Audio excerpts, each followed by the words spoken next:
Our next assignment here is we've got a leak from the transfer case. First problem or hurdle is this bolt here.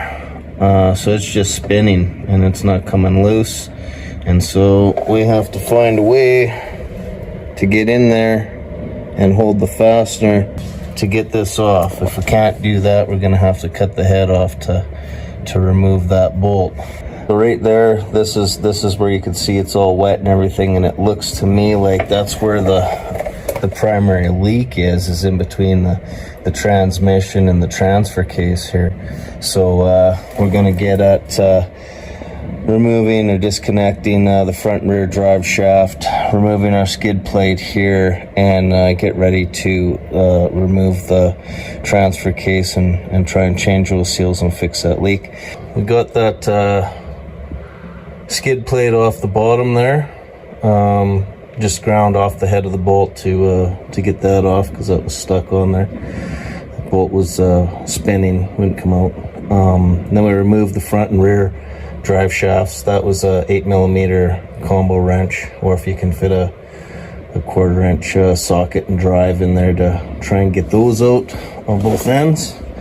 So now we're left with the transfer case here, and we can take a look and see that it looks like it's leaking from where the case is bolted together there. Could be from there, it could be from the input seal.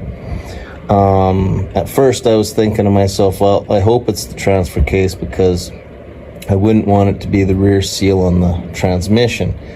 So I just went and checked the transmission fluid, and it was up to full. So you can see that it looks like it's leaking where it bolts together there. So that might be the primary leak, and also too from the front there. But we'll pull this out and take a look at it and see what we're dealing with. Here's a better look at our transfer case and our leak, and it looks like it's coming from where it bolts onto the transmission here, and it's leaking, running down and dripping off this bottom edge here.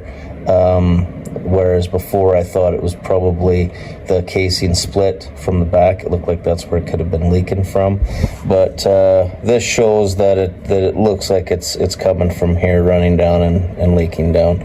So I removed the frame support here and the transmission mount that goes there, so we can take a look at this and everything.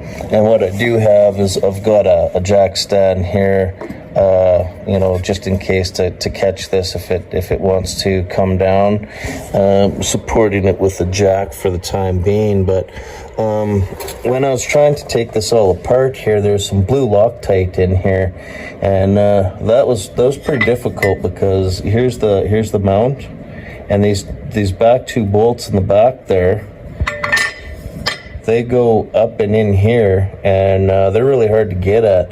You need to use a swivel and a 5/8 and an extension, and anyways, it was pretty difficult to get at.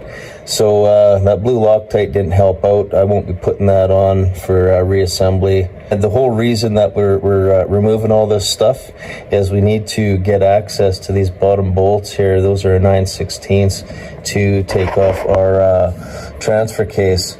So my plan is that I'll remove them bolts, and then I'll likely put my frame support back in just in case. If something happens here, it'll catch the transmission if it comes down. We don't want that to happen, of course, but another thing too is maybe what a person might want to think about is disconnecting this linkage arm here, because when you're lifting this transmission up and down, or if you try to move it too much, you might damage this.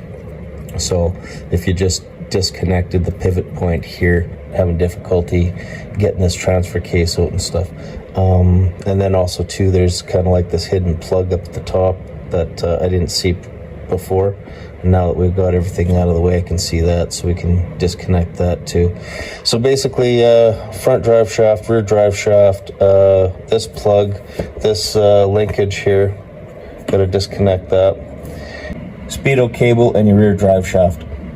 And also too, I drained all the fluid out of it before I'm pulling this out, so when I take it apart on the bench, it's not going to make a big mess.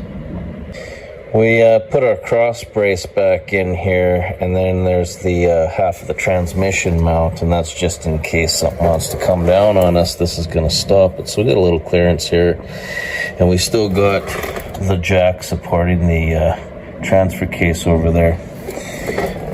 What I did was I tried to clean this up with some brake cleaner, and we do see that this is where our leak is coming from now. We've found where the leak is, so that's good news.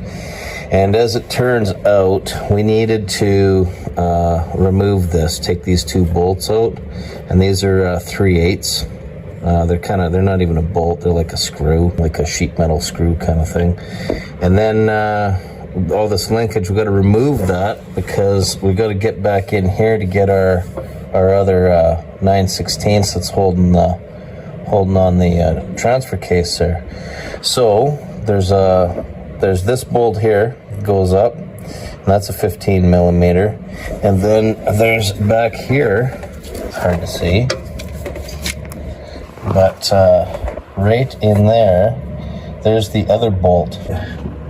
Okay, so right in there's this nut that goes in right there, hits up against there, so it can't turn. So you basically gotta undo the bolt from the top. That's where you see the wrench there. I got that small combination wrench up there, and then this will go up against the metal and then slowly get that out of there. So that's gonna be difficult. That again is a 15 millimeter. So we'll have to slowly work that out.